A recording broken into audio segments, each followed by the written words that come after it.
Back when I was about 6 or 7, we were visiting my aunt for Christmas. She had just divorced her husband. He was a hot-headed Czechoslovakian guy who had started to go a little off the deep end. He called the house multiple times over the past few days, threatening my aunt, but nothing had ever come from it. We'd kind of dealt with the temper and flare-ups the entire course of their relationship, so it wasn't really anything new.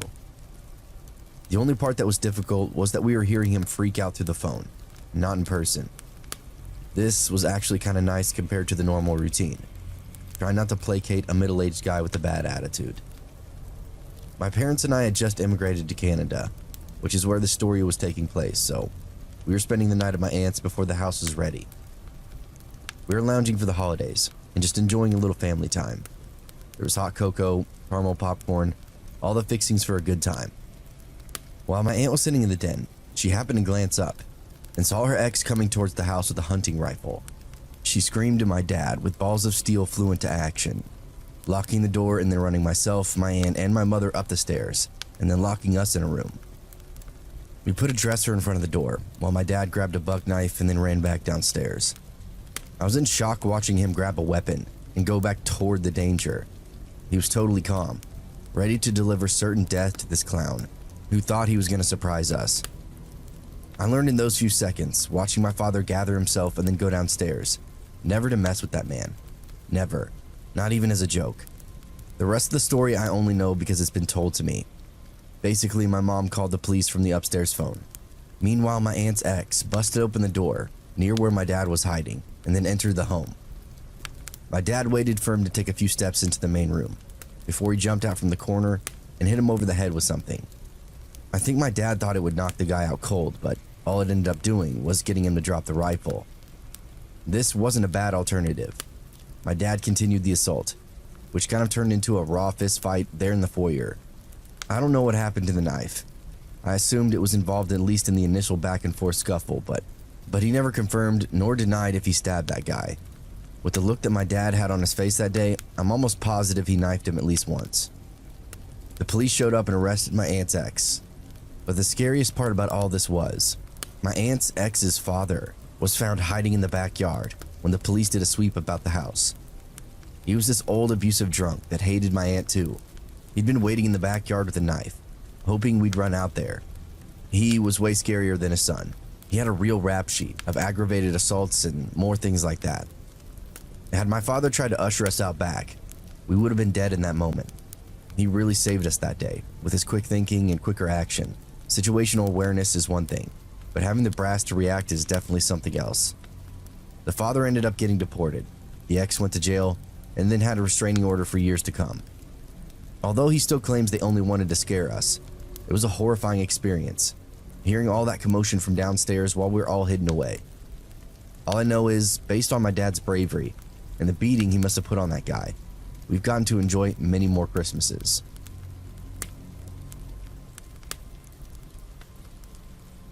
On the 25th of December in 2014, 36-year-old Dustin Lee Klopp dialed 911 from his home in Lancaster County, Pennsylvania. When they asked what the nature of his emergency was, Dustin told the dispatcher that he required police assistance as a domestic disturbance had occurred at his home. He refused to elaborate any further, and when assured that the officers had been dispatched to his location, Dustin hung up the phone. Upon their arrival at Dustin's home, the police officers received no answer after knocking on his front door.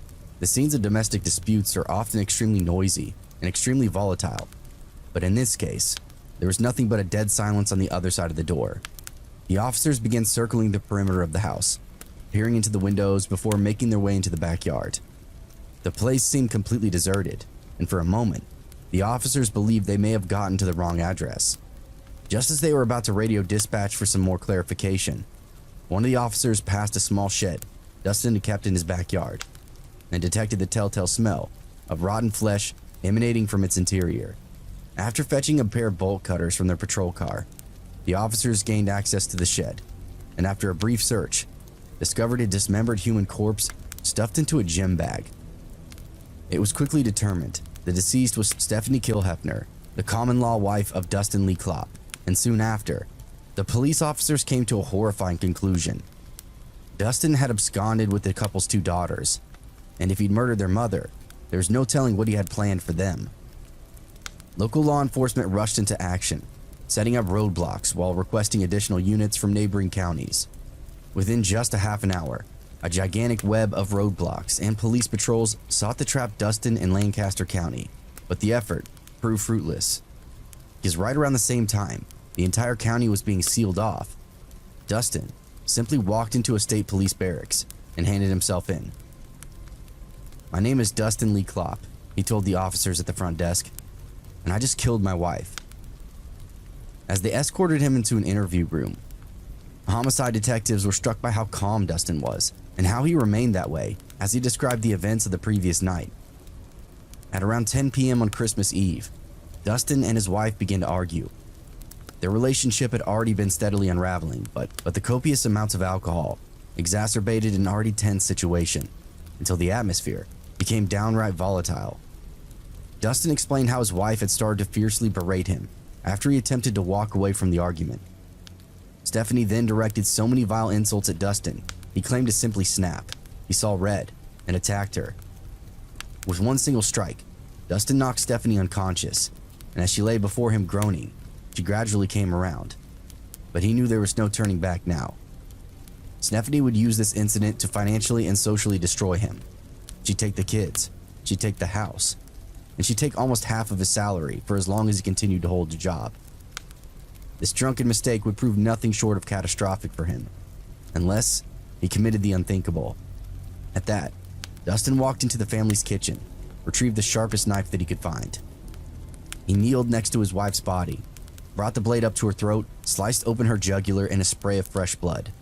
He then walked into his home's backyard, grabbed a large axe he'd been using to chop wood for a smoker, then, in his own words, split her head open with it.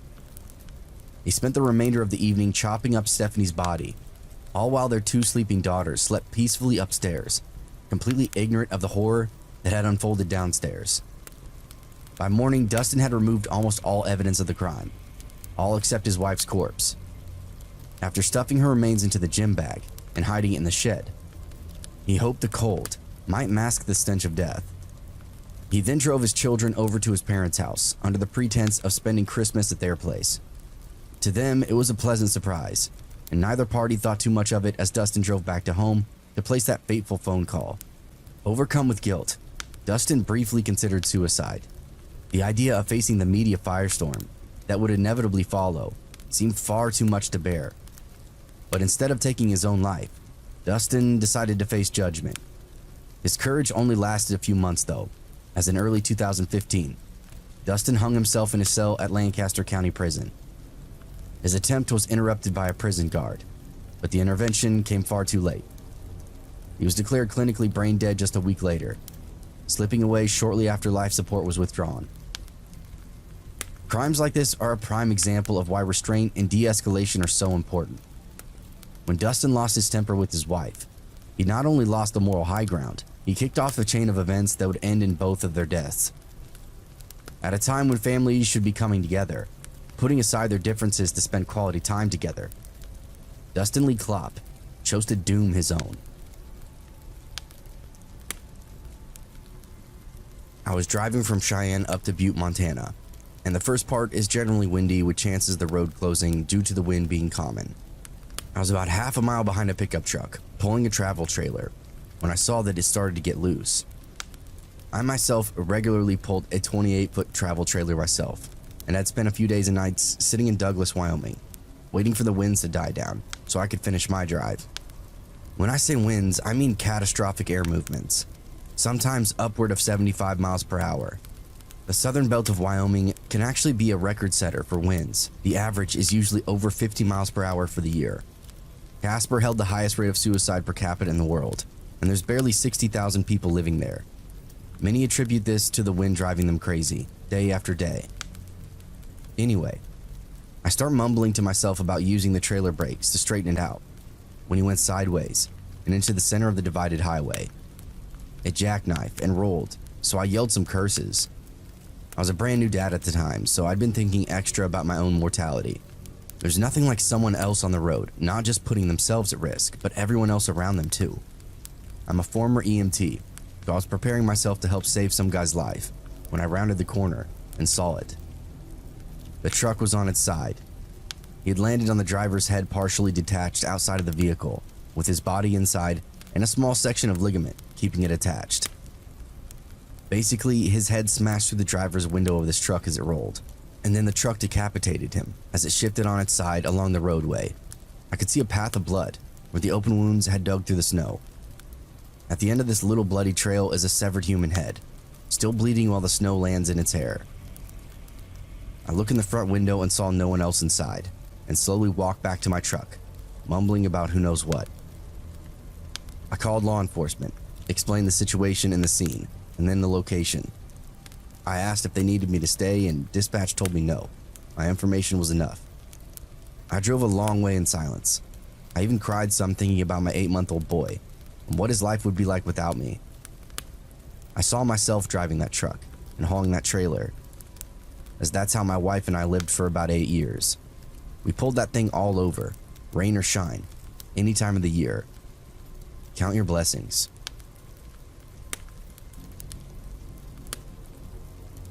First off, I'm living very rural, in a small village with maybe 10 to 15 houses, but close to the highway.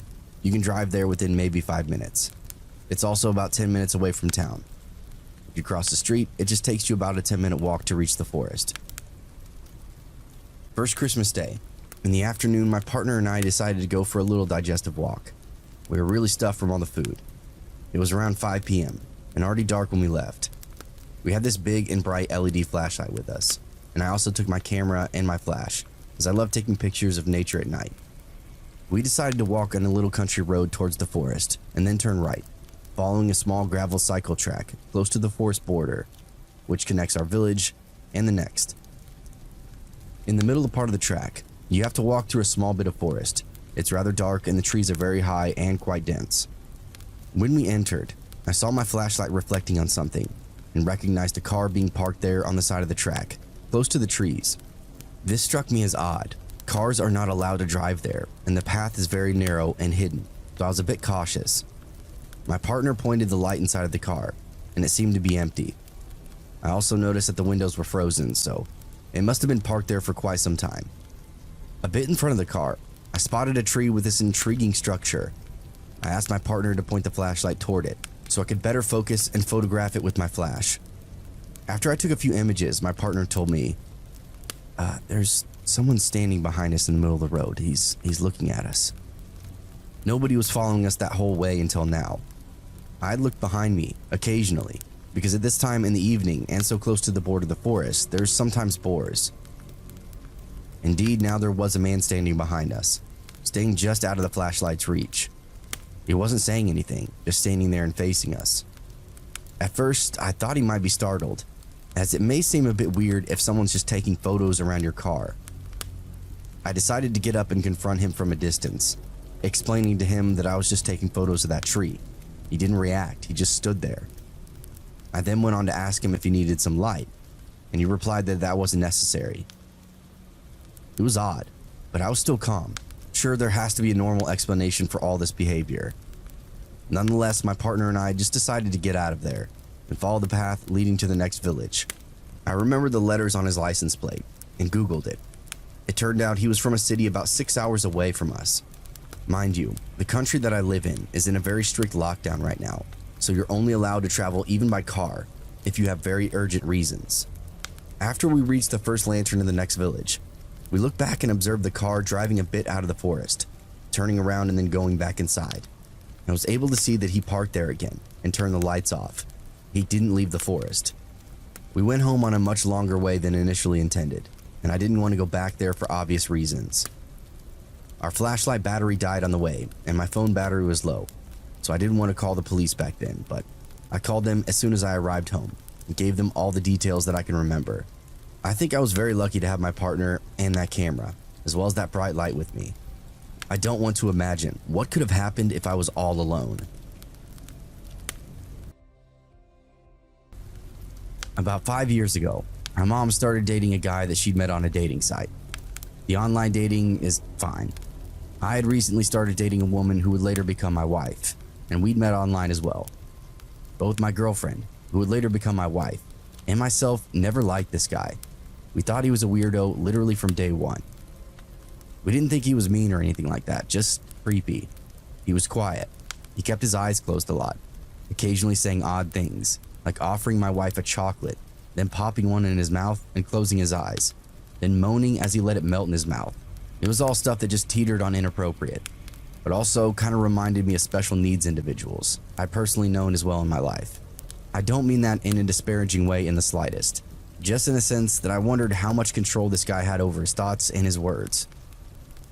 One time my wife and I were visiting my mom, but she got called into work, so we waited at her house.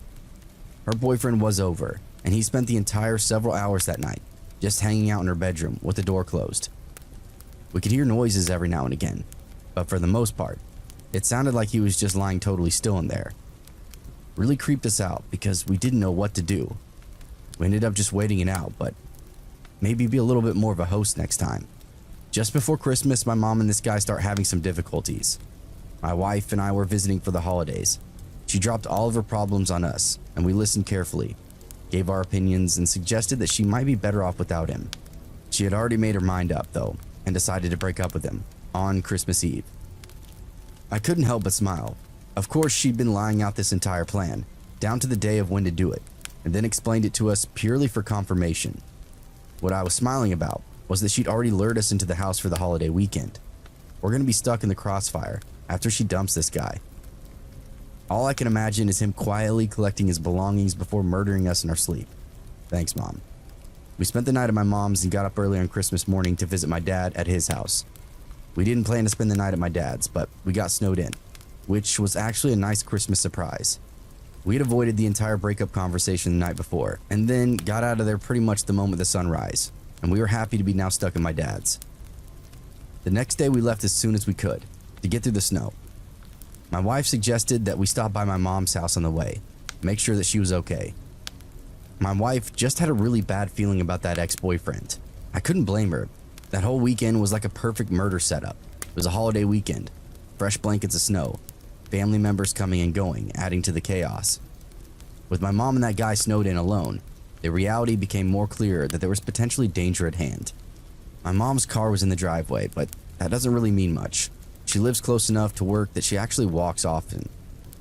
She never locks her door, which drives me crazy, so we let ourselves in. That's when we see blood oozing out of the refrigerator's water dispenser. It had filled up the spill container and was leaking onto the floor and made this giant puddle. My wife screamed and I freaked out. I fully expected to see my mom's head in the freezer. The house is caught in this eerie half-light. No sound or movement. There doesn't seem to be anyone around. I holler both of their names into the house and get no response. A sour pit is churning in my stomach, and I'm starting to really entertain the idea that the worst has happened. It's not hard to do when you're seeing exactly what you didn't want to see. I nervously opened the freezer to find a bag of frozen cherries that had been opened, crammed into the freezer so that it fell onto the ice dispenser and then melted.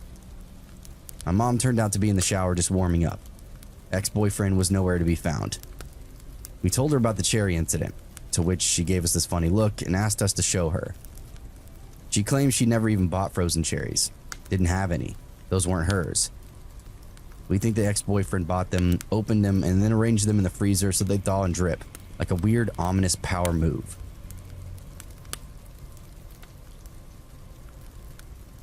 For Dayton, Ohio, Christmas time of 1992 would become synonymous with a group whose name would haunt the city for many, many years to come. The Downtown Posse. Since their meeting during a night of drinking just 2 weeks prior, 22-year-old Marvalis Keene and his 16-year-old girlfriend Laura Taylor had been inseparable. Laura had recently been kicked out of her parents' house. She had no job and had quickly become financially dependent on Marvalis, who had burned through what little cash he had, keeping her entertained. Around 2 weeks before Christmas, the couple spent the last of their cash on a single night stay in a downtown Dayton hotel and were desperate for money. Fortunately, Laura had an idea. She knew a man named Joseph Wilkerson who had a rather lucrative job at General Motors, a man who spent a sizable amount of his disposable income on sexual deviancy. The plan was simple. Laura would call Joseph, invite him to an orgy in exchange for a sizable amount of cash. Once they knew he had the cash on hand, they could get into his home with the help of a fellow member, Heather Matthews, and rob him. But the raid turned into something far more horrific than a simple smash and grab. On Christmas Eve, once Marvalis, Heather, and Laura had forced their way into Joseph's home at 3321 Prescott Avenue, they tied him to a bed with electrical cord, torturing him until he gave up the cash. But once the money was secured, Marvalis used a .32 caliber Derringer to execute their victim, so he couldn't report them to the police. After the murder, the trio made themselves at home, raiding Joseph's fridge and playing loud music before stealing his car, which now facilitated their killing spree. What came next can only be described as a frenzy of violence. The next victim was Danita Gillette, who was shot multiple times while using a payphone at 517 Neal Avenue. There was no plan this time. It seemed like they just shot a totally random person in the middle of the street before jumping out of a stolen car and taking her shoes, jacket, and a backpack. After they were apprehended by the police, the surviving members of the downtown posse would admit that the sole motivation for Danita's cold-blooded murder was to steal her brand new sneakers. The third victim that night was a man named Jeffrey Wright, who was shot 4 times while standing outside of 157 Yuma Place. Thankfully, he was lucky enough to survive the attack, but as it turned out, Jeffrey had a personal connection to the group. He was the ex-boyfriend of Heather Matthews, who was, by that time, in a relationship with another downtown posse member, DeMarcus Smith, and it was he who pulled the trigger 4 times, hitting Jeffrey in both legs. Fortunately, he was able to escape to a neighbor's house and get himself some medical assistance. The downtown posse then rested for the night, but planned on resuming their spree the very next day. As the sun set on Christmas Day 1992, the group had decided on their next victim, a man named Richard Maddox, and he too had a connection to the posse. He was Laura Taylor's ex-boyfriend, who was lured from his parents' house with the promise of reconciliation. He picked her up in his car, and the pair then drove around discussing their past relationship. But unbeknownst to Richard, the rest of the downtown posse followed close behind. Richard soon figured out that he was being tailed. He grew nervous and attempted to make a quick getaway. And that's when Laura put the Derringer pistol to his head and pulled the trigger, killing him instantly. Then as the car was about to crash, Laura threw herself out of the moving vehicle and was then picked up by the fellow gang members. On the following day, Sarah Abraham was working at the family-owned Shortstop Mini Market on West 5th Street when the posse entered the store. Once again, Laura Taylor seemed to be leading the group in selecting their victims, scouting ahead and entering the store first to ensure that they would not be overwhelmed or outnumbered. She was followed by DeMarcus and Marvalis, who shot Sarah in the face before wounding a customer who was just picking up groceries. Sarah would survive for 5 days in the hospital, but eventually, she would succumb to the complications stemming from those wounds. Immediately following that Shortstop shooting, the posse made their way to Salem Avenue, where they found a woman airing up her tires at a gas station. As soon as the woman saw them approaching with guns drawn, she fled. But it wasn't this that saved her life. It later came to light that Laura Taylor had demanded that Marvalis shoot her as soon as she ran. But he hesitated, and the woman was able to make her escape. It's a highly disturbing detail that the youngest and seemingly most innocent of the 4 was evidently the most bloodthirsty. The posse then stole the woman's black Dodge Shadow, the same car that was pulled over in a traffic stop that led to their arrest. In the aftermath of them being apprehended, the group told the police where to find 2 more bodies, those of Wendy Cottrell and Marvin Washington. Their bodies were at the city-owned gravel dump, located at 1654 Richley Drive. These 2 were members of the posse that Laura Taylor ordered the execution of because she believed they knew too much and would break under police pressure. They told the 2 soon-to-be victims they all wanted to party and told them to get in the car. A short while later, Marvalis pulled the car over into the gravel pit, ordered Wendy and Marvin to get out, and then he and DeMarcus shot them in cold blood. It's terrifying that the downtown posse quickly went from killing for financial gain to just killing for the thrill of it, and all during the most festive time of the year, when families of the victims would have been extra devastated to learn their loved one's demise, given that Christmas is such a family-oriented holiday. Perhaps the only solace we can take in this case is to learn that Marvalis Keene was executed for his part in the murders, and the families of the victims managed to get some measure of justice.